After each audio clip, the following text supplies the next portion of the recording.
1 month ఈ విధంగా మనము చేసుకున్న తర్వాత దీన్ని మళ్ళీ మనం తీసి స్టోర్ చేసుకుంటాం. మళ్ళీ మనకు చెట్లకి స్ప్రే చేయాలనుకున్నప్పుడు న్యూట్రియంట్ సొల్యూషన్ లాగా ఉపయోగపడుతుంది. ఒక లీటర్‌కి ఒక 1 ఎంఎల్ లాగా వాడతాం దీన్ని. సో, దీన్ని మళ్ళీ మార్నింగ్, ఈవినింగ్ కూడా దీన్ని కొంచెం కలుపుకోవాలి ఈ విధంగా. కలుపుకుంటే అది మంచిగా దాని లిక్విడ్ అంతా కూడా ఈ వాటర్‌లోకి వచ్చేస్తుంటదనమాట. కాన్సంట్రేటెడ్ లిక్విడ్ అంతా. సో, ఇది ఇక్కడ మీరు చూస్తుంది ఆల్మోస్ట్ అయిపోయింది. రెడీ అయిపోయింది. కంటిన్యూ చేయండి. రైట్. ఇక్కడ మీరు చూస్తున్నారు కదా! ఈ లిక్విడ్ చూడండి.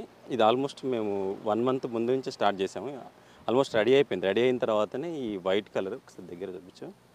ఈ వైట్ కలర్ ఇదంతా వచ్చేసింది. ఇంతకుముందు ఇక్కడ ఇది మనం నిలబడలేకపోయేవాళ్ళం. ఎక్కువ బ్యాడ్ స్మెల్ వచ్చేది. ఇప్పుడు మంచి స్మెల్, పులిసిన స్మెల్, మంచి స్మెల్ వస్తుంది ఇక్కడ. దీన్ని మనము కొంచెం కొంచెంగా వాడుకోవచ్చు. ఇంకో 1 మంత్ ఉంటే ఇంకా బాగా తయారవుతుంది. అంతే, షార్ట్ వీడియోస్